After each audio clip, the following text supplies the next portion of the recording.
Perfecto. Bueno, pues muy buenas tardes a todos. Bienvenidos a esta tercera sesión de nuestro curso de experto en contactología. En este caso, bueno, pues vamos a hablar de casos prácticos con Milo. La experiencia de esta mañana me sirve porque también hemos dado esta sesión por la mañana para deciros que cualquier duda que os pueda ir surgiendo, tenéis el chat a vuestra disposición, me podéis ir poniendo ahí todas las preguntas y dudas que os surjan. Intentaré ir dándoles respuesta y si no, no obstante, al final de la sesión también me gustaría dejar unos minutos para responder todas aquellas dudas que os puedan ir surgiendo. Sin más, si os parece, vamos a comenzar. Hoy vamos a ver y hablar sobre estos casos prácticos de Milo. ¿Y qué es lo que vamos a ver? Bueno, pues en principio yo he planteado la sesión de una manera continua, es decir, primero elijo la lente, qué me puedo encontrar en la adaptación física y después, pues, qué sobrerrefracción tengo que hacer. De tal manera que un poco ese va a ser el hilo de esta sesión. También al final, bueno, pues tengo una serie de preguntas que he ido recopilando de las que me habéis hecho en otras sesiones, de las que me han hecho pues o bien por email o por teléfono y bueno, yo las he plasmado en esta sesión. No obstante, ya os digo, cualquier duda o consulta que os pueda ir surgiendo, las podéis ir haciendo a través del chat. Y sin más, y quizás antes de comenzar con esta sesión, os voy a dar una noticia. La noticia es la que os pongo ahora mismo en pantalla y es que quiero que sepáis que a partir del 1 de octubre ya tenéis disponible Milo con geometría tórica.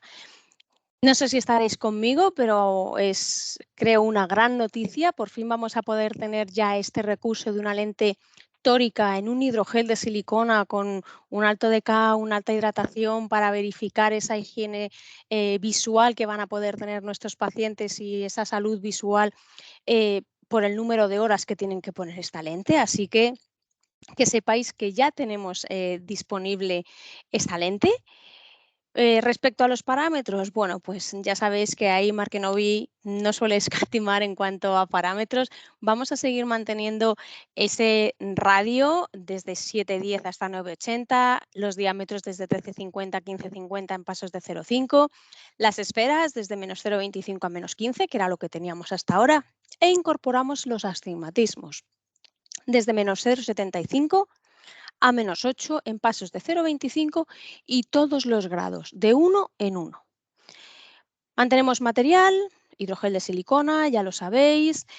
Otra novedad que creo que también es muy importante y que nos habéis demandado vosotros, de hecho esto es una novedad que incorporamos porque vosotros nos lo habéis pedido, y es la posibilidad de tener cajas de 3 unidades.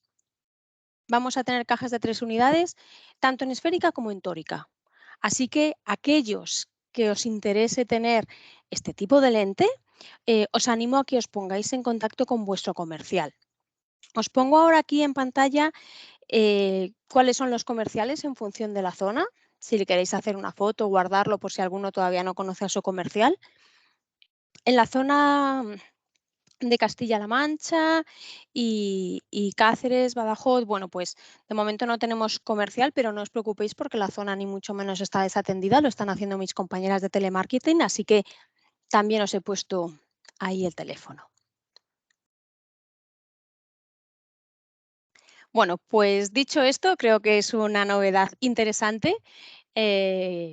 Ya por fin, como os decía, disponemos de este tipo de lente para dar solución a todos nuestros pacientes presbitas. Ahora sí, vamos a comenzar ya con la sesión de casos prácticos. Me quito la cámara y nos vemos al final. Vamos a comenzar.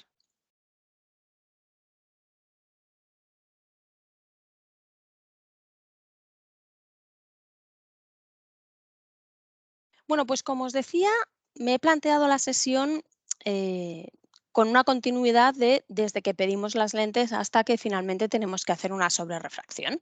Simplemente y a modo de recordatorio, os pongo esta diapositiva para que recordéis que para pedir una lente de Markenovi, acordaos nueva refracción, muy importante, agudezas visuales monoculares y binoculares, la queratometría, tanto en potencia como el eje. Muy importante que pongáis el eje de la queratometría.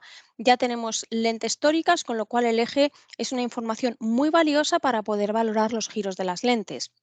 Si además tenemos el topógrafo, bueno, pues por supuesto podemos tener en cuenta la excentricidad y fundamental también el diámetro de iris visible, porque sobre, perdón, sobre ese dato vamos a calcular el diámetro y el radio de la lente.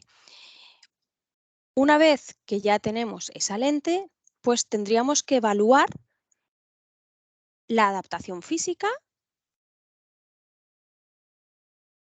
donde vamos a hacerlo de igual manera que hacemos con cualquier otra lente, ya bien sea esférica o tórica. Vamos a valorar el diámetro, el radio y el centrado. Y una vez que hemos verificado que la adaptación física es la correcta, vamos a pasar a evaluar las agudezas visuales.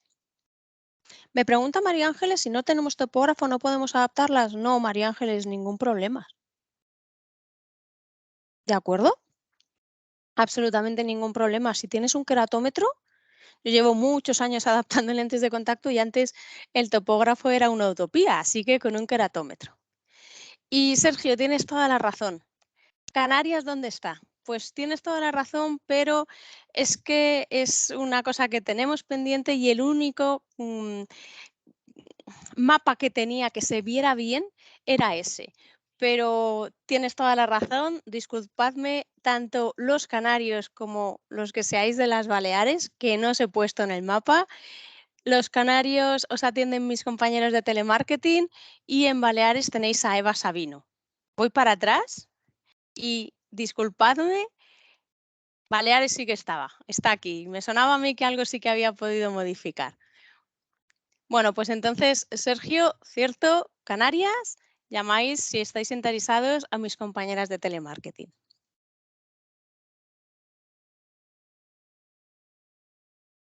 Bueno, pues comenzamos con este primer caso. Niña de 12 años con antecedentes familiares de miopía. Muy responsable, quiere usar lentes de contacto, ya es usuaria de lentes y aquí vienen los parámetros de la lente, 1486 3, 1486 275. Refracciones anteriores, bueno, pues vemos que le ha subido un poquito, teníamos un menos 250, menos 0,25 a 180 y menos 2, menos 0,75 a 180. Y motivación familiar. Creo que la motivación familiar es importante, saber si hay apoyo por parte de la familia, si están interesados en que lleve este tipo de lentes o no, nos puede ayudar, sobre todo en los niños más pequeños, a apoyarnos en los progenitores, ¿de acuerdo? Así que en este caso, además, están muy interesados en la posibilidad de que su hija no tenga valores altos de miopía. Como parámetros, diámetro de iris visible 12,2, 12,1, diámetro pupilar. No es imprescindible ni mucho menos, pero es un dato que, bueno, pues si lo tenemos, cuantos más datos, ya sabemos que en las adaptaciones, cuantos más datos tengamos, más podemos entender qué es lo que va a pasar y lo que necesita nuestro paciente. Refracción actualizada en GAFA, ahí la tenéis, menos 3, menos 0,25 a 180, menos 2,75, menos 0,75 a 180 y agudezas visuales de unidad. Bueno, estos son los datos con los que yo tengo que trabajar. ¿Faltan datos? Sí. Y también a veces os pongo esto para que vosotros veáis que es muy difícil que mis compañeros de Customer Care, o en este caso yo, que valore correctamente todas las adaptaciones cuando me falta información. Y vais a ir viendo a lo largo de la sesión cómo vosotros mismos vais a ver qué datos están faltando. María Ángeles me dice el diámetro pupilar, ¿en qué condiciones de iluminación lo medimos? Si tenéis un pupilómetro, os lo va a hacer en todas las condiciones. Si no lo tenéis, lo podéis hacer con una regla y lo normal es hacerlo en las condiciones de iluminación normales que va a tener el paciente. Pero ya os digo que esto no es ni mucho menos un dato imprescindible. Lo único que nos va a ayudar a entender pues, los niños que tienen pupilas muy grandes, que a lo mejor pues, con ciertas lentes puedan sufrir deslumbramientos. Pero más allá de eso, de acuerdo, a la hora de pedir la lente no es un dato que nos interese. Después hablaremos sobre las lentes descentradas y cómo puede influir. Bueno, pues dicho esto y comenzando ya con la adaptación propiamente dicha, Nosotros introducimos los datos en nuestra calculadora biométrica. Ya sabéis que tenéis la calculadora biométrica en la web, que tenéis la calculadora biométrica en la página de MyEnovi, si estáis dados de alta en MyEnovi. Y estos son los datos. Introducimos diámetro de iris visible, introducimos queratometrías, introducimos la potencia y en este caso estos son los datos de lentes que nos salen. 15,86 menos 3, 15,86 menos 2,75 menos 0,75 a 180. Algunos, que ya os conozco por nombre, sé que habéis estado en otras sesiones conmigo, así que esto no os va a pillar de sorpresa, pero algún otro quizás sí. Me gusta que en estas sesiones y sobre todo las que se hablan de casos, que vosotros mismos a través del chat me vayáis indicando si haríais lo mismo que yo he puesto en pantalla o quizá otra cosa. Así que aquí va la primera pregunta. ¿Alguno cambiaría los datos que están en pantalla? Os doy 10 segundillos, 15 para que me lo vayáis contando a través del chat.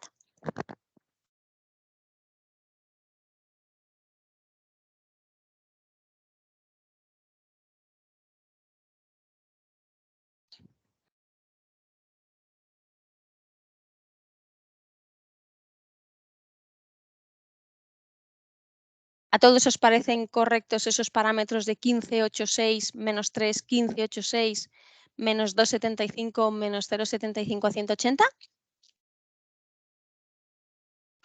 ¿Vale? El diámetro a lo mejor un poquito alto, me estáis diciendo. ¿Vale?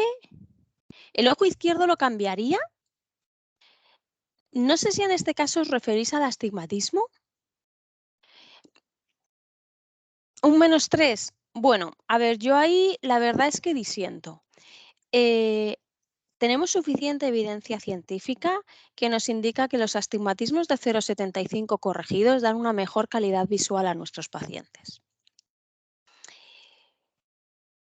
Tenemos la posibilidad de corregir este astigmatismo. Hasta ahora no teníamos esa posibilidad y de alguna manera teníamos que manejarnos con lo que teníamos. Pero si a día de hoy disponemos de esta lente con astigmatismo, ¿por qué le voy a poner yo más miopía? Os he puesto justamente un eje de 180 porque creo que es el eje de 180 el que más controversia puede tener. Creo que todos tenemos claros que esta duda de si ponerlo o no en un astigmatismo oblicuo o vertical no la tendríamos. Ahí sabríamos 100% que hay que poner ese astigmatismo. ¿El horizontal?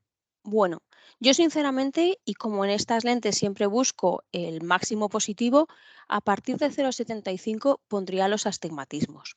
Ahora, como siempre os digo en estas sesiones, todos somos profesionales, todos somos optometristas, cada uno tenemos nuestro criterio y sabiendo lo que estamos haciendo, podemos hacer todo lo que profesionalmente pensemos que es lo indicado. Pero de verdad yo sí que lo corregiría porque hay suficiente evidencia científica que me está indicando que estoy dando una mayor calidad visual. Además, pensar que con este tipo de lentes hay una ligera pérdida de sensibilidad al contraste.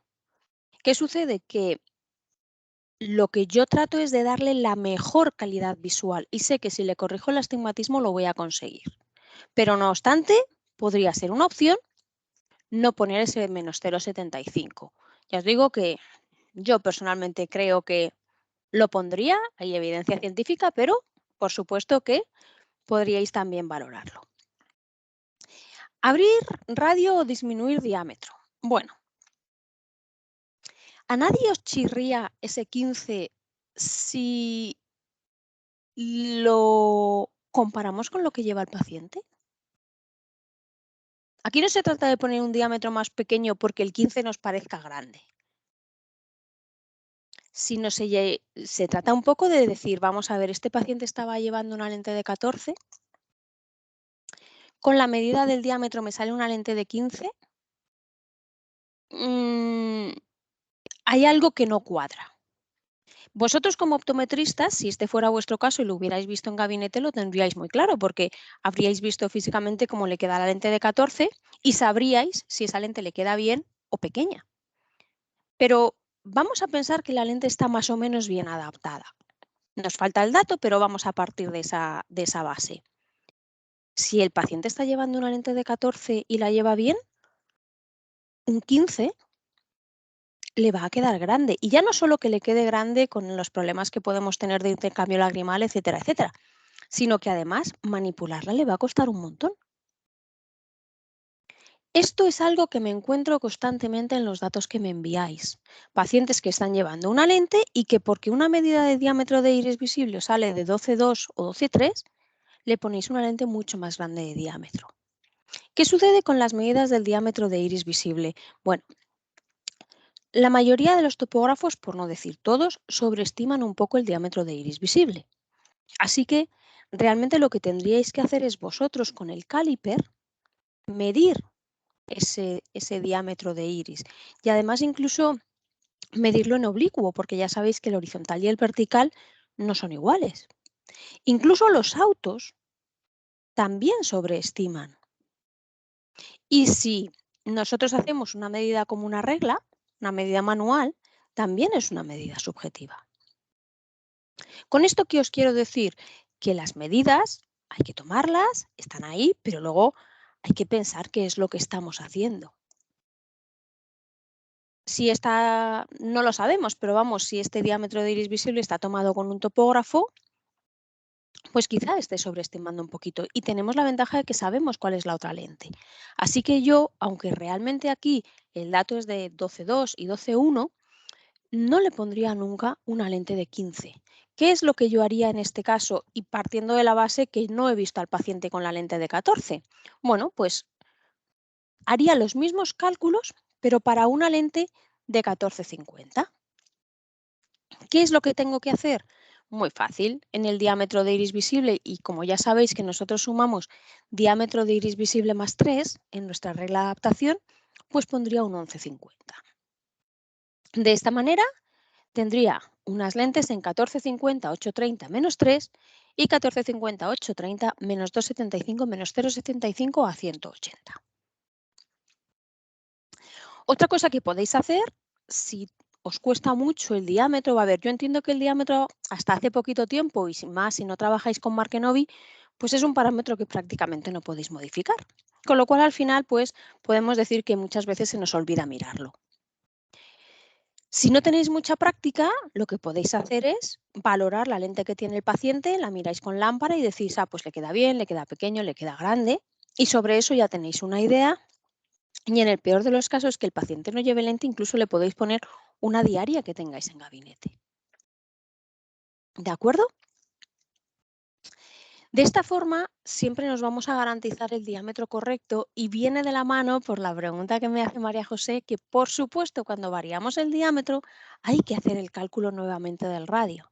Si os fijáis, con la lente de 15 teníamos un 15,86 y con la lente de 14,50 tenemos un 14,50,83. Mi consejo es que siempre, siempre que modifiquéis el diámetro de una lente, volváis a calcular el radio con las calculadoras, porque la mayoría de las veces vais a encontrar que hay una modificación también en el radio. ¿De acuerdo? Entonces, esas son las dos cosas que creo que son interesantes a la hora de hacer la elección de la lente, que por otro lado ya veis que no tiene ninguna complicación, es cuidado con los diámetros, porque la mayoría de los topógrafos y de los autos sobreestiman ese diámetro de iris visible porque al final lo que están haciendo es medir blanco-blanco. Y si ya tenemos una lente, valorar cómo le queda a esa lente.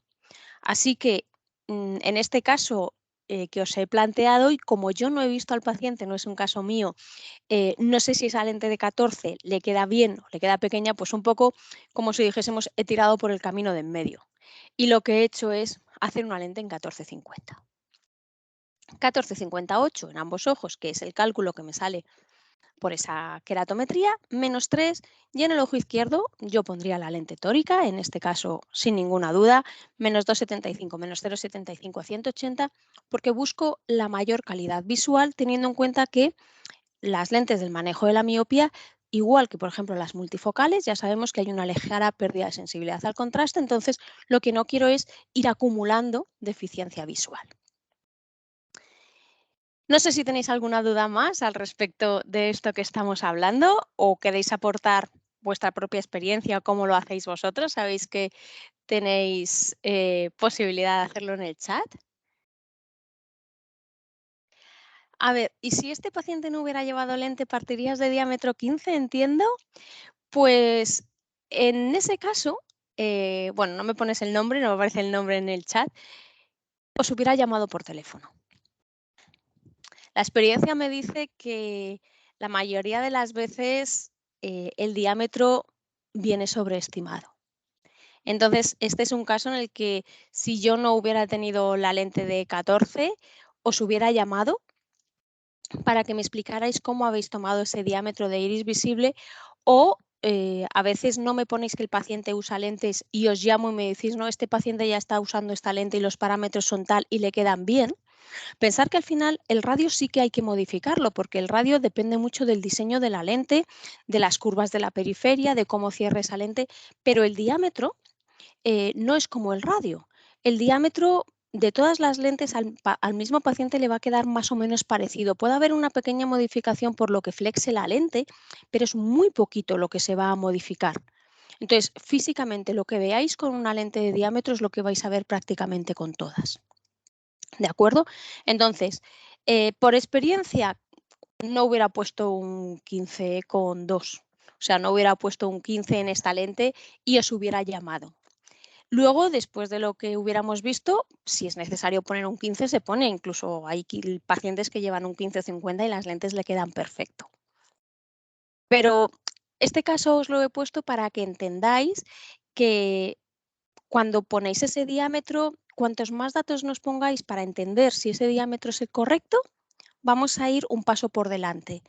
Al final vais a ver en las siguientes diapositivas que lo primero que yo voy a valorar en la adaptación física es el diámetro. Si el diámetro no es correcto, tengo que pedir otra lente.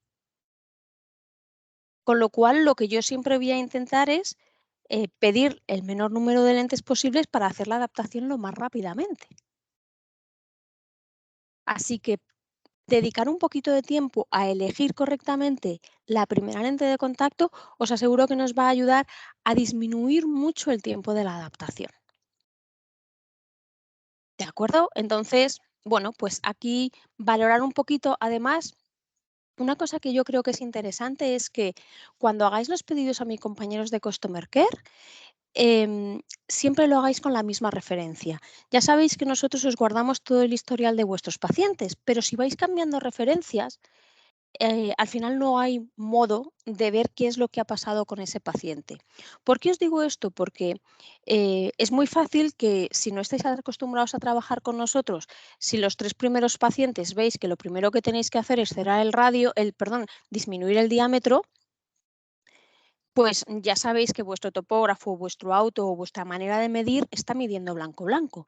Pues la siguiente vez que tengáis que pedir una lente de contacto, siempre podéis decir, no me sumes 3, súmame 2,5 porque con el 3 me queda grande.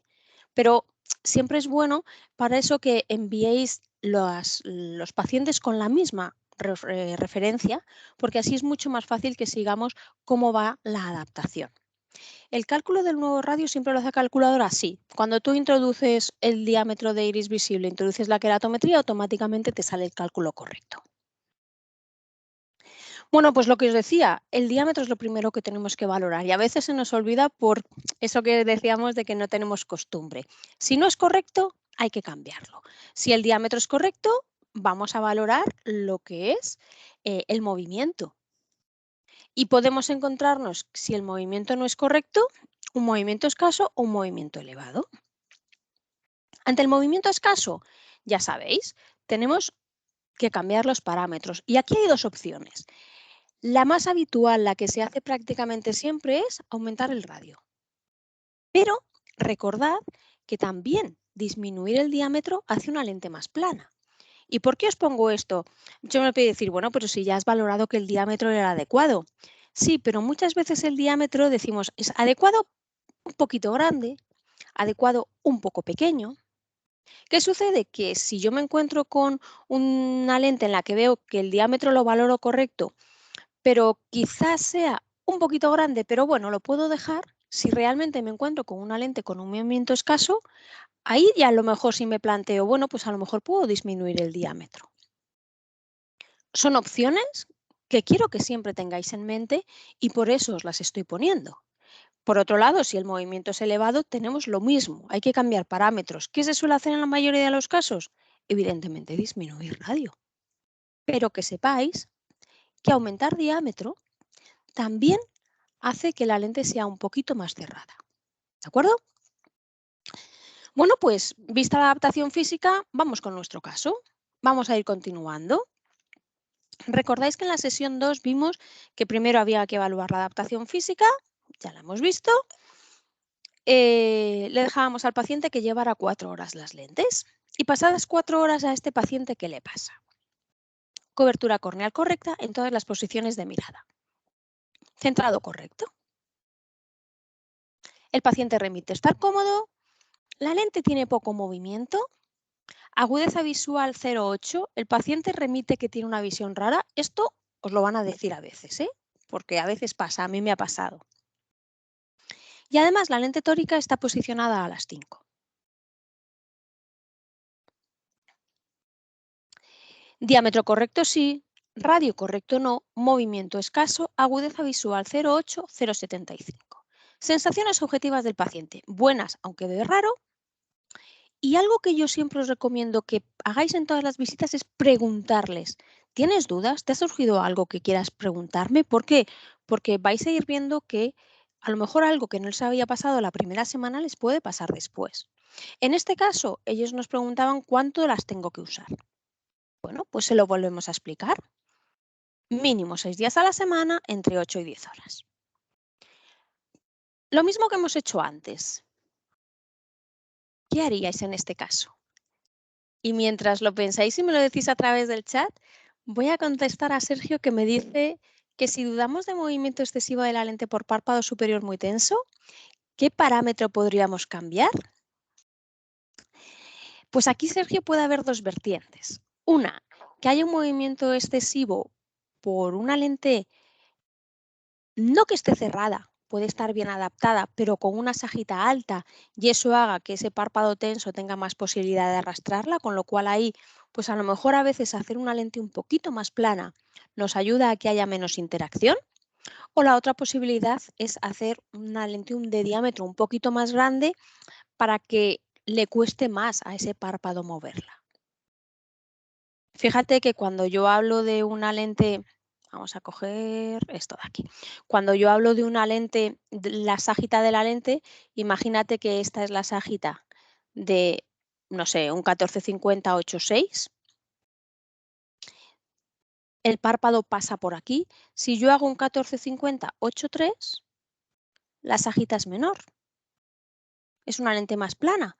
Quizá así pueda hacer que la interacción sea más pequeña. ¿Vale, Sergio? Son las dos posibilidades que podemos manejar. Bueno, no veo ninguna respuesta de qué haríais con este caso. Vale, Eli ya me ha contestado. Abrir un poquito el radio, 8.4. Bueno, el siguiente paso llevábamos un 8.3, sería un 8.6. Y podríamos también modificar esa lente girada, ¿vale? Abrir el diámetro. Me dice María José, cuidado, si hacemos el diámetro más grande, estamos cerrando la lente. En todo caso, disminuir el diámetro sería una opción, pero aquí ya tendríamos que haber valorado si el diámetro es correcto o no.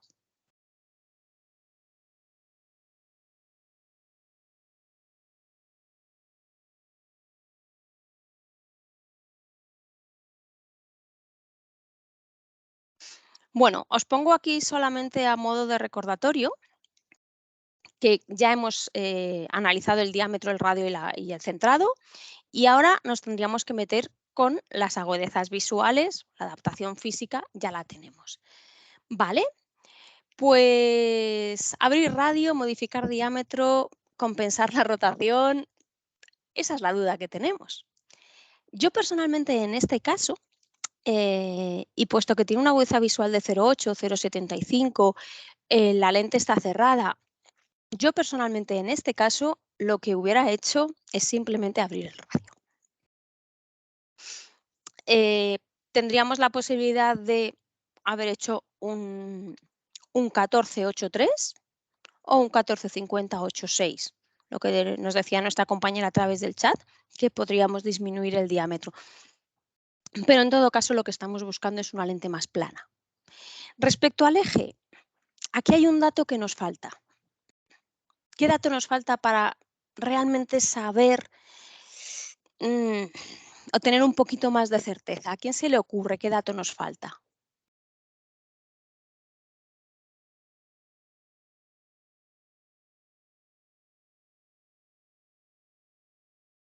El eje de la queratometría, muy bien. El eje de la queratometría nos ayudaría a entender si realmente este giro puede ser porque la lente esté cerrada o porque realmente tenga que elegirlo.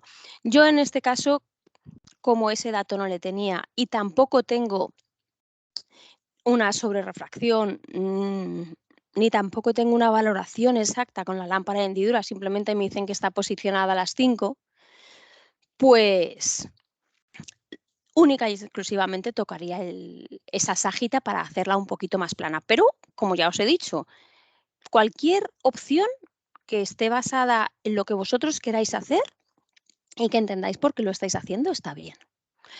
¿Podemos hacer un nipe con sobrerrefracción? Claro, podemos hacer unos cilindros cruzados, un nipe, lo que vosotros queráis, no hay ningún problema. Podéis valorar la sobrerrefracción como vosotros lo hagáis habitualmente. ¿Qué podemos tener en cuenta para entender qué le está pasando a una lente en cuanto a lo que es la adaptación física? Y esto que os voy a decir ahora os va a servir para cualquier tipo de lente. Hay ciertas situaciones en las que, por ejemplo, si el paciente nos dice que ve mejor después de parpadear, eso suele ser una lente cerrada. Ahí tenemos que abrir un poquito nuestra mente. ¿Por qué? Porque a lo mejor físicamente vemos que la lente se mueve bien y es que la lente cerrada cuesta más interpretarla. Así que si tenéis una lente que el movimiento os parece más o menos bueno, pero el paciente os dice que después de parpadear ve bien, podemos empezar a pensar que a lo mejor la lente está un poquito cerrada. Por el contrario, si mi paciente ve peor después de parpadear, esto sí que es más claro, es una lente plana. ¿Por qué? Y si estamos ante una lente tórica, sabemos que la lente se les va a mover.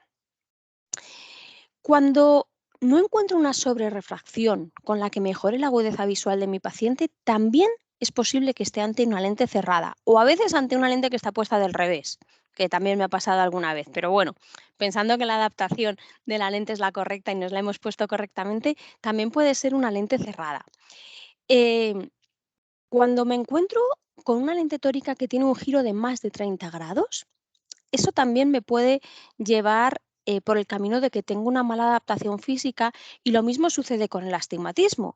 Si yo tengo una sobrerrefracción de más de la mitad del astigmatismo de la que tiene el paciente, también puede ser una mala adaptación física. Pero cuidado, esto siempre y cuando estemos, primero, ante una córnea que no sea ni irregular ni patológica, es decir, pues LASIK, queratoconos, etcétera, etcétera, esto pierde su sentido.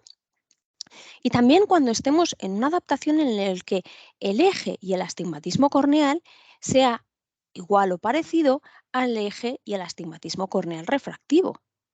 Si yo tengo un paciente que tiene un astigmatismo corneal de 0,75 y sin embargo en refractivo tiene un astigmatismo de 2, claro que me puede salir un astigmatismo residual en sobrerrefracción muy alto, pero es porque la lente no me lo está compensando, porque hay un astigmatismo interno. Y lo mismo pasa con el eje.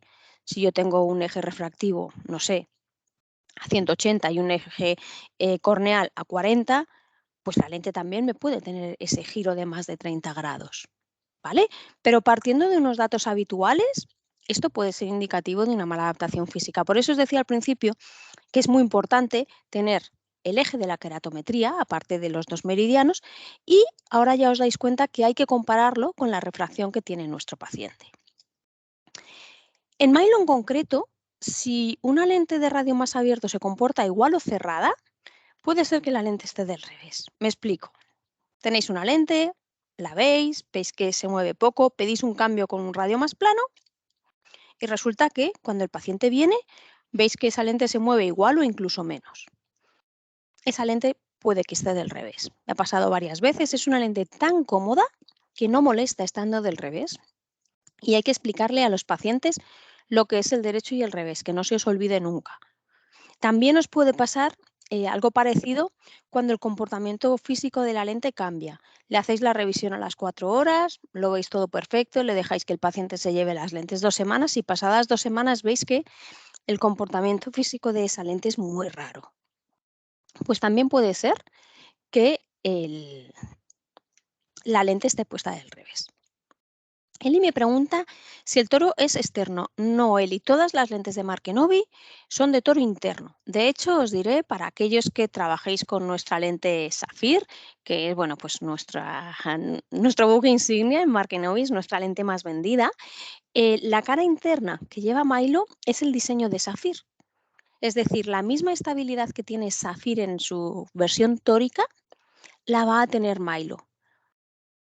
Estamos completamente convencidos de que la estabilidad va a ser buena porque Saphir lleva una trayectoria de ya muchos años en cuanto a estabilidad de la lente.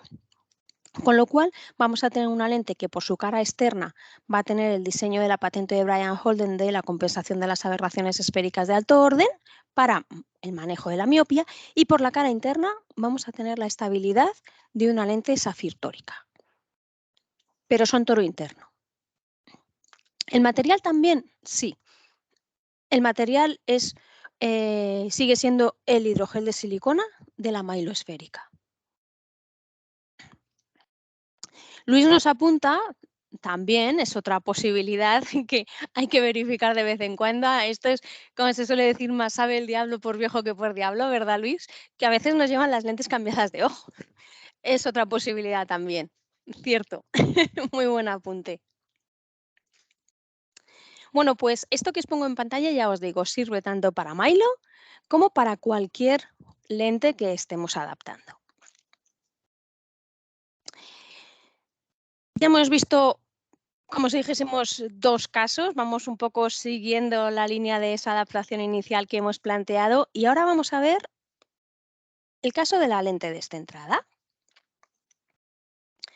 ¿Os recordáis que en la sesión anterior ya os puse, yo creo que esta misma diapositiva, y os dije, esto es una lente descentrada, acostumbraos a tomar topografía encima de la lente y verificar cómo está la lente, pero acordaos siempre de hacerlo con el mapa tangencial, porque si lo hacéis con el axial no lo vais a ver tan claro.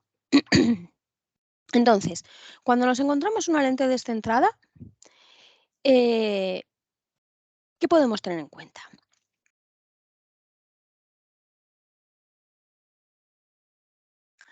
Bueno, pues a veces las lentes están descentradas por la propia fisiología del paciente y es muy complicado solucionarlo. Antes nos decía el compañero una tensión palpebral. Evidentemente, también puede influir las aperturas palpebrales. Otra de las cosas que nos podemos encontrar es que haya papilas en el párpado superior, por eso es muy importante siempre vertir los párpados. Y podemos también intuirlo si tenemos la suerte de tener un topógrafo, podemos ver el mapa de alturas sagitales. Si vemos que entre nasal y temporal hay una diferencia de 20 micras, 25, pues ya sabemos que es muy posible que la lente quede desplazada. ¿Siempre es un factor que tenemos que tener en cuenta? Pues sí, siempre tenemos que tener en cuenta que la lente esté desplazada o no, pero hay veces que no podemos solucionarlo. Como posible solución, lo que os comentaba antes, modificar el diámetro o el radio. A veces hacer una lente más plana con la sagita más bajita hace que haya menos interacción con el párpado. Hacer a lo mejor un diámetro un poquito más grande también nos puede ayudar. Depende. Pero sí que es verdad que, bueno, que a veces no somos capaces de solucionar esa lente descentrada. Bueno, pues en esos casos lo que tenemos que verificar es que haya una buena cobertura corneal en todas las posiciones de mirada. Le vamos a decir a nuestro paciente, mira a la derecha, mira a la izquierda, mira arriba, mira abajo. Si hay una buena cobertura en todas las posiciones de mirada, no es lo ideal que una lente esté descentrada, pero tenemos la certeza de que estamos con una buena cobertura. Con lo cual, bueno, pues tendríamos que manejarnos con ello. Y es algo que quizá en córneas que no son irregulares, os lo vais a encontrar menos, pero lentes descentradas en poslásic, en queratoconos, en astigmatismos internos, en, no sé, en astigmatismos muy altos, nos lo podemos encontrar. ¿De acuerdo? Entonces, bueno, pues ahí tenemos que intentar de alguna manera verificar que, aunque la lente esté descentrada, la adaptación física es buena. Y otra de las cosas que tenemos que valorar es la agudeza visual. Con Milo es una lente que está diseñada de tal manera que es mucho menos pupilodependiente y mucho menos dependiente del centrado, y nos podemos encontrar que las agudezas visuales, aunque la lente está un poco descentrada, sea perfecta. De hecho, en este caso ya os dije que es mi compañera Laura, que algunos la conocéis, la comercial, y ella veía el 1.2. Pero lo que sí, a lo mejor, si queremos ir un pasito por delante, es ver agudezas visuales con baja iluminación. ¿Por qué? Porque al hacer la pupila más grande, puede ser que sí que encontremos alguna peculiaridad. Esto en niños es muy poco significativo. ¿Por qué? Porque, bueno, al final ellos, eh, por su dinámica diaria, no se van a encontrar en esta situación, pero si ya nos metemos en adolescentes de 16, 18, 20 años, pues ya el que vean muy bien por la noche también puede ser un factor. Yo la verdad es que con esta lente no me he encontrado, pasados ese mes de adaptación que os comentaba en la sesión 2 que necesitamos ese margen y así nos lo demuestran los estudios, salvo algún caso que por la noche veo un poquito de halos, no me he encontrado demasiado problema. Es algo muy parecido a lo que nos puede pasar pues, con una adaptación de orto-K cuando tenemos pupilas muy grandes. Aún así, os pongo en pantalla las zonas ópticas que tiene Milo. Fijaos que estamos hablando de 820 en la cara externa, 1050. Sabéis bueno, que las zonas ópticas varían un poquito en función de la potencia. A potencias más altas, zonas ópticas un poquito más pequeñas. Si en algún caso estáis en el límite, simplemente llamar a mis compañeros de Customer Care, les decís la potencia que tiene la lente y ellos van a calcularos directamente la zona óptica. No hay ningún problema. ¿De acuerdo? Sabéis que nosotros ahí los datos que están a nuestra disposición y os los podemos dar, os los vamos a dar siempre. Continuamos con nuestra adaptación. Ya hemos verificado que el diámetro era correcto, ya hemos verificado que el movimiento era correcto. Eh, ante una lente esférica, a partir de aquí nos quedaría pues valorar esa posibilidad de subir un poquito la miopía si la agudeza visual todavía no es la adecuada. Si estamos ante una lente tórica, bueno, pues tendríamos que valorar cómo está esa marca. Si la marca es correcta, pues verificar la sobrerrefracción esférica y, ojo, cuidado con las soluciones de mantenimiento. Muy importante que hagamos incidencia en cómo limpian los pacientes las lentes de contacto, porque a veces las lentes no se limpian bien, nosotros les hemos recomendado una solución y ellos terminan comprando la que está en oferta y resulta que nos encontramos las lentes sucias y eso va a disminuir la calidad visual. Así que hay que también tenerlo en cuenta. Evidentemente, si la posición de la marca no es la correcta, vamos a evaluar la dirección del giro. Yo siempre os recomiendo que lo hagáis con sobrerrefracción y con la regla DRIS basándonos en el giro que vemos con la lámpara de hendidura. Me gusta tener las dos opciones para comprobar que las dos opciones van en el mismo sentido, ¿de acuerdo? O sea, a mí personalmente me gusta hacer siempre las dos, pero bueno, ahí también el protocolo que vosotros tengáis. ¿Por qué me gusta hacer las dos sobrerrefracción, las dos opciones, tanto de la sobrerrefracción como la de la regla DRIS? Porque me he encontrado algún caso en el que la regla DRIS me pide sumar y la sobrerrefracción me pide restar. Os traspaso este caso. Imaginaos que tenéis un caso en el que la sobrerrefracción os pide restar y lo que veis físicamente sumar. ¿A qué haríais caso? ¿A lo que veis físicamente de regla DRIS o a la sobrerrefracción?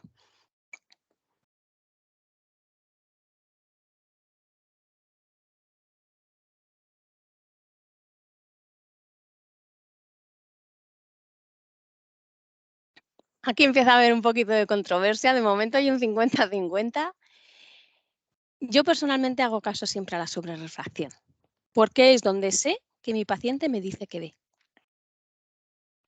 Con el giro físico no lo tengo claro. ¿Os ha pasado alguna vez que os encontráis de primeras una lente girada a las 5 y el paciente ve la unidad?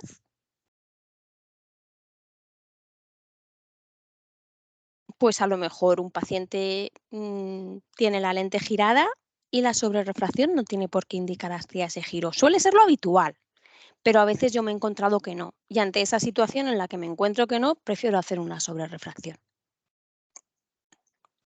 ¿De acuerdo? Puedo moverse un poco y volver mejor sobre refracción. No entiendo qué nos quieres decir, Consuelo.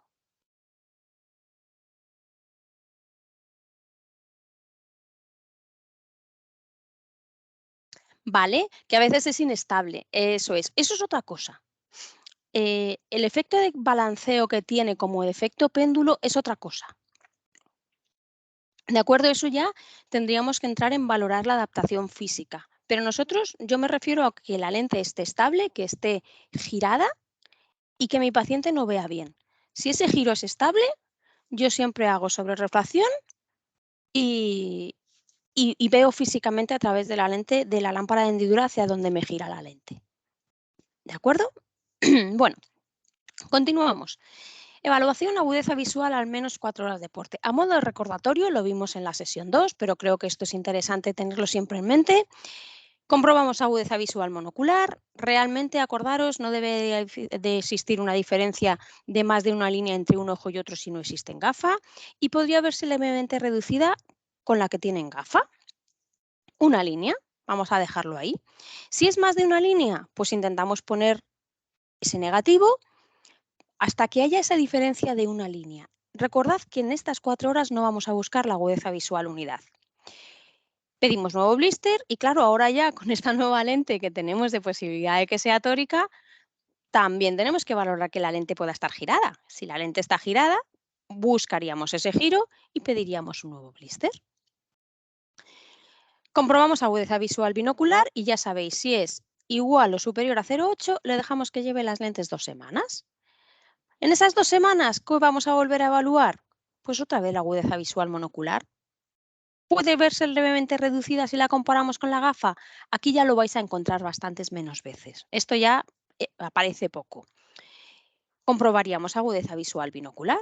Si es 0,8, no ha mejorado durante estas 2 semanas, lo primero que vamos a hacer es ver si mejoramos con negativos. ¿Que mejoramos con negativos? Nuevo blister. Pero ojo también, y puesto que ahora tenemos una lente tórica, tenemos que verificar que el giro está en el mismo sitio. Al final quiero que penséis que esta lente se adapta exactamente igual que cualquier lente esférica o tórica que no sea para el manejo de la miopía, con la única salvedad de esas agudezas visuales que no las vamos a buscar de la unidad hasta pasadas 2 semanas. Esa es la única diferencia que hay. Así que si sabéis adaptar lentes esféricas y tóricas, os aseguro que sabéis adaptar Milo. Y si la agudeza visual es la unidad, que os lo vais a encontrar muchísimas veces, pues tenemos la adaptación finalizada. Seguimos con nuestro caso sobre refracción. Fijaos, 2 semanas de uso, le hemos dejado esa lente un poquito más plana, cobertura correcta, el paciente está cómodo, ahora el movimiento sí que es correcto. Las agudezas visuales, unidad en el ojo derecho, 0,9 en el izquierdo. En el ojo derecho no hay ningún tipo de sobrerefracción. En el ojo izquierdo, menos 0,25, menos 0,50 a 160. Agudeza visual unidad. Sensaciones, muy contento. Volvemos a preguntar a nuestros pacientes, ¿tenéis alguna duda? Y ellos nos dicen, ¿cómo y cuándo se limpian? Lo volvemos a explicar las veces que haga falta. Es muy importante. Pensad que aunque vosotros digáis lo mismo muchas veces, el paciente es diferente. Bueno, pues tercer caso. Os traslado la pregunta. ¿Qué le hacéis a este paciente? Esta es la sobrerrefracción que nos pediría esta lente cuando la metemos en nuestra calculadora biométrica.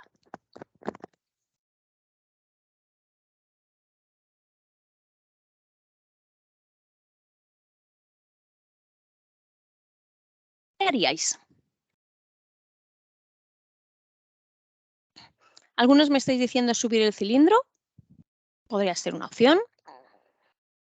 Depende de lo exigente que fuera con su RX. A ver, yo, sinceramente, si tengo un paciente que con la lente B09 le hago una sobrerrefracción y llega a la unidad, yo la voy a buscar. Yo soy así. Yo intentaría ponerle esa agudeza visual unidad porque vamos a intentar buscar la mejor agudeza visual para nuestros pacientes. Pensad que esta lente la tienen que poner muchas horas durante muchos días y si no le damos una agudeza visual buena, nos va a costar más que se la pongan. Fijaos que la lente sigue girada a las 7. Nos faltaría ese eje de queratometría que nos ayudaría un montón. Yo personalmente aquí lo único que haría sería girar la lente. Creo que ganar una línea por un giro puede ser, porque al final el giro lo que nos da es esa pequeñita falta de nitidez. Y la sobrerrefracción y lo que veo físicamente me dice lo mismo, que haga una lente hacia 173 grados. Así que yo la pondría a 173 y no a 175, que esta mañana alguno me ha dicho a 175. Recordad que esta lente se hace de grado en grado. Aprovechaos de eso. ¿Por qué? Porque puede haber pacientes que no noten 2 grados y puede haber pacientes que sí que lo noten. Entonces, recordad que esta lente se hace de grado en grado. Si alguno de vosotros ha optado por poner un menos 2,75 menos 1 a 180, a 175, no sé, un menos 1 a 175, cualquier cambio, como os vengo diciendo a lo largo de toda esta sesión, que esté pensado y meditado y que sepamos por qué lo hacemos, está bien. Porque estamos haciéndolo con un objetivo. Yo la verdad es que aquí solamente haría el giro. ¿Con este cilindro tan pequeño notaría los 2 grados? A ver, yo os he puesto un caso, María José, en el que sinceramente no creo que note los 2 grados. ¿Por qué? Porque es un astigmatismo horizontal, con una miopía bastante más alta que el astigmatismo, pero os lo he puesto, ¿por qué? Porque no quiero que redondeéis. ¿Por qué vais a redondear si no es necesario? Con la gafa de prueba, comprobar esos 2 grados es muy difícil, pero con la lámpara de hendidura sí que te lo mide perfectamente y las sobrerrefracciones también te lo miden perfectamente y aún así de lo que se trata es de que ajustemos lo más posible. Hay forópteros que ya te dan el eje de grado en grado, otros no. Así que ahí depende de la aparatología que tengáis. Pero sí que os recuerdo que está, porque quizá en este caso eh, no sea tan significativo, pero imaginaros que tenéis un astigmatismo de menos 1,50 puro a 40 grados. Ahí entre llevar 48, perdón, entre llevar 38 o 40 o 42 sí que puede haber diferencia, ¿vale? Así que lo tengáis en mente, simplemente. Lo que os decía antes, Milo se adapta exactamente igual que cualquier lente que tengamos, que sea esférica o tórica en cuanto a su adaptación física, una buena cobertura, un buen diámetro, un buen movimiento. Valorar las agudezas visuales, recordar a las 4 horas buscamos ese 0,8 binocular o mayor para poder dejar las lentes 2 semanas y que se acostumbren a esa manera de ver. Y después de las 2 semanas tendríamos que tener una agudeza similar a la de la gafa. ¿De acuerdo? Me decís, también depende de la posición correcta del paciente tras el foróptero. A ver, eso es fundamental. Yo cada vez me encuentro más veces en las que el paciente tiene la cara girada. De hecho, eso es algo en lo que tenemos que poner mucho nuestra atención, de que el paciente esté mirando correctamente por el foróptero. Muy buen apunte. Perfecto. Bueno, dicho esto, voy a pasar a ese listado que os decía al principio de preguntas frecuentes. Las vamos a ir leyendo. Si os van surgiendo dudas, me las vais poniendo a través del chat y al final las vemos todas, ¿de acuerdo?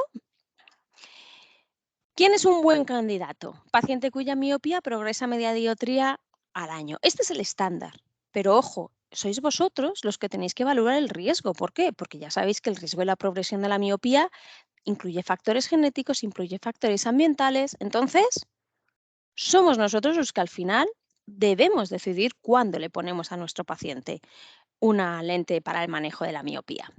¿Pueden ayudar las lentes de contacto blandas para el manejo de la miopía en niños y adolescentes miopes? Evidentemente sí, porque además de corregir y manejar la progresión de la miopía, ya tenemos varios estudios que nos dicen que estos niños que llevan lentes de contacto mejoran su calidad de vida en relación a su aspecto y su satisfacción y su interacción con el entorno. ¿De acuerdo? Así que ahí estamos, que lo tenemos muy, muy claro. ¿Qué edad debe tener mi hijo para empezar a usar lentes de contacto blandas para el manejo de la miopía? ¿Es mi hijo demasiado pequeño? Creo que esta pregunta nos cae a todos. Bueno, ¿qué podemos decir? El paciente estará listo cuando sepa ponerse y quitarse las lentes por sí mismo. Yo he tenido niños con 4 años que se ponen y se quitan las lentes de contacto como los ángeles. Con 6 años vamos a necesitar la colaboración y el compromiso de los progenitores para limpiarlas, para que las ponga correctamente, etcétera, etcétera. Y ya sabemos que hay estudios que demuestran que no hay mayores problemas en los niños y adolescentes que en los adultos respecto al uso de lentes de contacto. ¿De acuerdo? ¿A qué edad debe suspender mi hijo el tratamiento de la miopía? Esta también es la pregunta que nos cae siempre. No hay una edad específica. Depende de la progresión de la miopía. Podemos empezar a plantearnos quitar estas lentes cuando tenemos un año de estabilidad, un año durante el cual no le haya cambiado la graduación. Podemos pensar, podemos retirarlas. Tendréis que evaluar vosotros la evolución de la miopía en cada caso, de acuerdo con el nivel, con los posibles riesgos, etcétera, etcétera. Se lo podéis plantear al paciente. Muchas veces el paciente os va a decir, no, yo no quiero que me la quites. Si total me vas a quitar esta lente para ponerme otra, me quedo con esta. Y si el paciente decide, vamos a ver si no me hace falta ya llevar esta lente, lo que evidentemente tenemos que hacer es un seguimiento muy exhaustivo, al mes, a los 3 meses, y en el momento que veamos que haya un aumento, ponemos otra vez el tratamiento de las lentes de contacto. ¿Es necesario que el niño lleve gafas después de usar Milo? Pues sí, porque cuando le quitamos la lente deja de ver. Entonces, pues necesita una corrección. Ideal, pues una lente oftálmica que también ayude al manejo de la miopía. Que no, pues una gafa para que el niño pueda ver. Si mi hijo tiene una miopía, ¿puede usar estas lentes? Sí, hacemos hasta -15. No creo que haya ningún paciente que se haya quedado fuera en este caso por graduación. Si alguna vez tenéis más de -15, llamadme a ver qué podemos hacer. Y si tiene miopía de astigmatismo, bueno, pues como ahora ya os he dado la noticia de que tenéis disponible a partir del 1 de octubre Milo Tórica hasta 8 dioptrías de astigmatismo, pues por supuesto que también. ¿Cuánto aumentará la miopía? Otra pregunta que nos cae siempre, la pregunta del millón. Pues depende. Depende de la genética del paciente, de las características individuales del medio ambiente, de si usa o no correctamente las lentes. Yo siempre digo, cuando me preguntáis de porcentajes de efectividad, que la mayor efectividad que tienen las lentes es si se usan bien. Entonces, es muy importante que hagamos mucho hincapié en eso, en que tienen que usar las lentes de manera correcta. ¿Un ojo operado sigue siendo miope? Pues sí, y esto tenemos que insistir muchísimo porque lo único que están haciendo es modificar la refracción, pero las estructuras visuales siguen siendo las mismas, siguen siendo las de un paciente miope.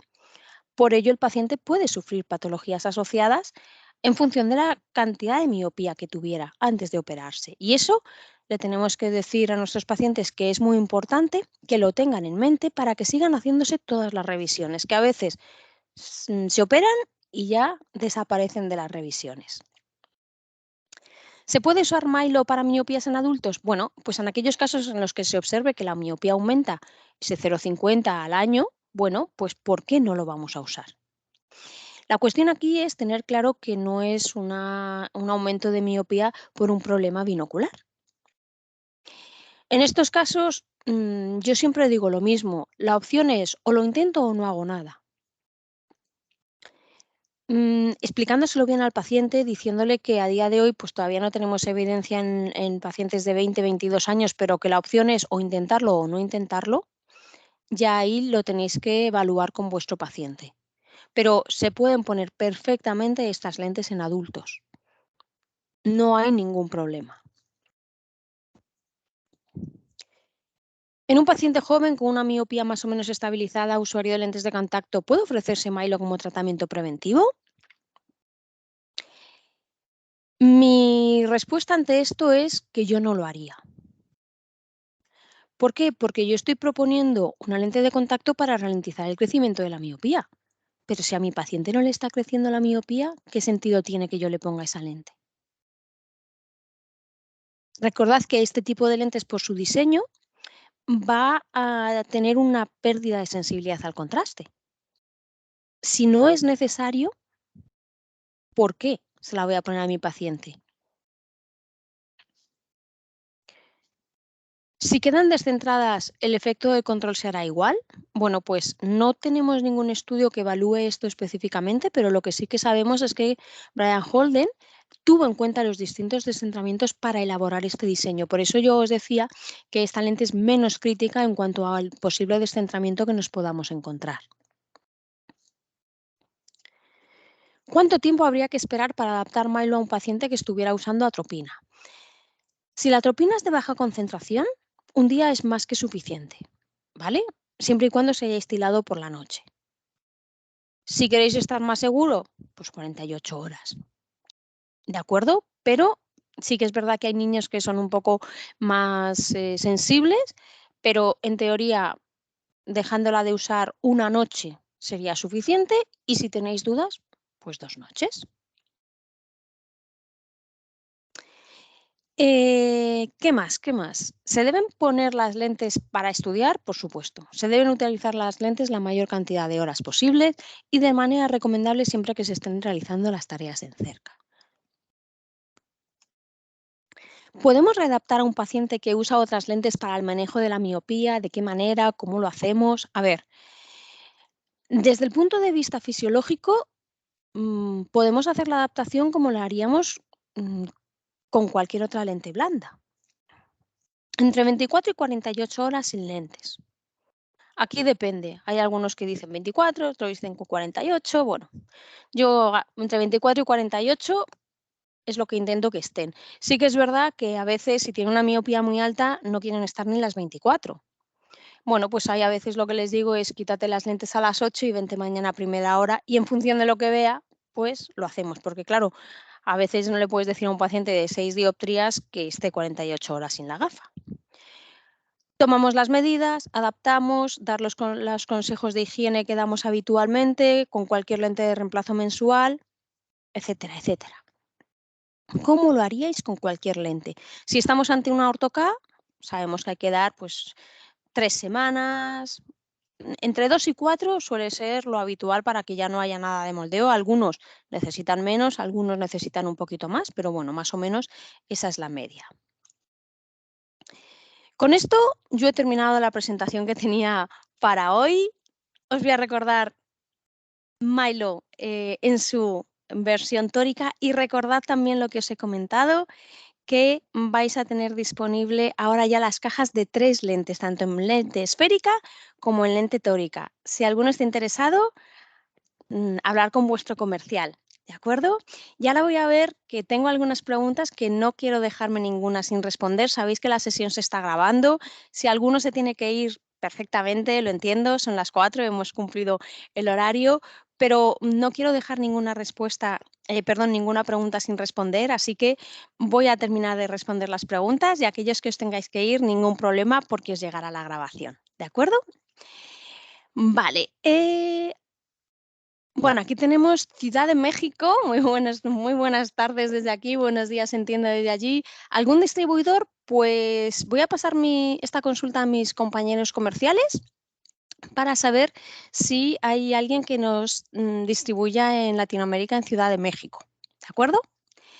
Si usas tratamiento combinado de Milo y de atropina, a ver, se puede usar perfectamente el tratamiento combinado. De hecho, hay veces que es la mejor opción. Pensar que cuando usamos atropina y que cuando usamos una lente de contacto Milo estamos actuando sobre dos sistemas completamente diferentes. Por un lado, estamos actuando sobre lo que es la imagen periférica y por otro lado, estamos actuando sobre la biología de la esclera.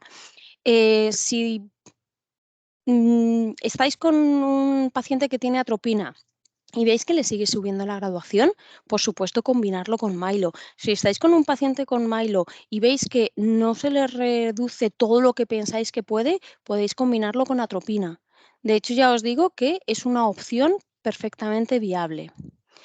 ¿Podemos dejar de utilizar este tratamiento si comprobamos que la miopía no ha aumentado tras 1 o 2 años? Sí, Sergio, es lo que os decía. Lo habláis con el paciente, le decís que en principio parece que ya no es necesario el uso de esta lente porque ya no está subiendo la miopía, parece que se ha estabilizado, pero si llegáis al acuerdo con él de quitar la lente, lo que tenéis que hacer es estar constantemente encima de las revisiones, porque si no, ¿de acuerdo? Eh, si le aumenta, tenemos que tenerlo rápidamente visible para volver a poner esas lentes. Pero si va a seguir usando la atropina, también conviene esperar las 24 o las 48 horas. A ver, teóricamente la atropina a bajas concentraciones influye muy poquito en lo que es la acomodación o el diámetro pupilar de los pacientes. Em, si vamos a combinarla, la atropina y la lente Milo, quizás sí que sea buena idea, pues lo que nos dice este compañero a través del chat, de realmente graduar con los posibles efectos que tenga la atropina. Pero si le vamos a quitar la atropina y le vamos a poner la lente Milo, entonces ahí sí que esperar. ¿De acuerdo? ¿Hay evidencia de atropina con Milo como tratamiento combinado? Todavía no han salido datos. ¿De acuerdo? Hay varios estudios en marcha, eh, pero no hay todavía datos concretos. Lo que sí es que, basándonos en la evidencia de, por ejemplo, lo que sucede con la ortoca, que al final se, el tratamiento que se hace de reducción del crecimiento de la miopía también es por la imagen periférica, pues entendemos que los resultados también van a ser positivos porque hay muchas similitudes en cuanto a la manera en la que actúan los dos tipos de lente. ¿Se puede alternar con anteojos o con lentes blandos de diseño convencional? Como poder se puede. El problema es que necesitamos que esta lente al menos la lleven 6 días a la semana entre 8 y 10 horas. Con lo cual, yo sinceramente creo que deberíamos llevar la lente prácticamente todos los días. Si lo estamos alternando con otros diseños, al final no vamos a conseguir esa ralentización o que estas lentes tengan el máximo efecto, porque para ellos sí que hay evidencia de que necesitamos esos mínimos de 6 días a la semana entre 8 y 10 horas.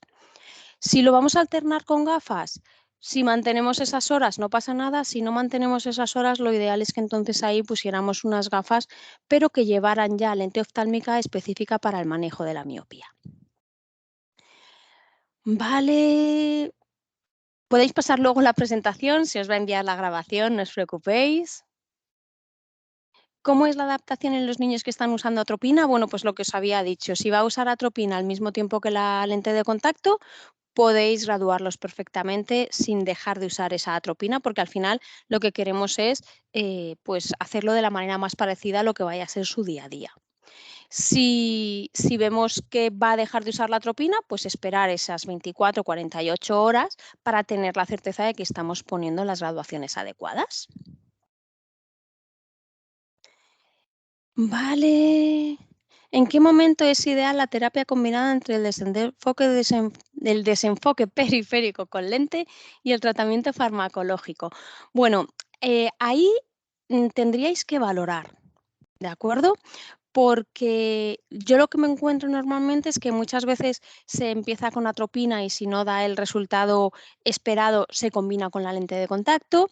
También me encuentro lo contrario, que a veces pues se empieza con la lente de contacto y si no tenemos lo que queremos ponemos el tratamiento farmacológico.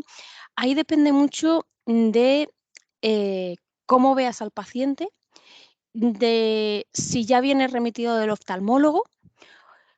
Y también depende mucho de lo que quiera el paciente. No se os olvide que al final el paciente es el último que tiene que decidir.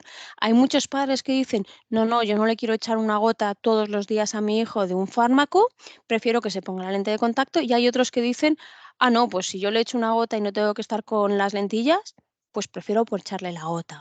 También los pacientes tienen mucho que decidir. ¿De acuerdo? Así que como momento ideal no hay ninguno. Lo que sí que está claro es que si hemos puesto un recurso, como es la atropina o Milo, y por sí solos no funcionan, vamos a combinarlos. Bueno, pues creo que no me he dejado ninguna pregunta por responder. Ha habido muchísimas preguntas, lo cual siempre es genial porque, bueno, pues lo que no se le ocurre a uno se le puede ocurrir a otro de los asistentes y tenemos la ventaja de que todos nos llevamos ese aprendizaje, yo la primera. Muchísimas gracias, me estáis dando las gracias a través del chat al revés, de verdad, muchas gracias a vosotros, es un placer tener esta asistencia en cualquier sesión que os proponemos desde Markenovi, así que de verdad, en mi nombre y en el nombre de todo Markenovi, muchísimas gracias por el apoyo que nos dais.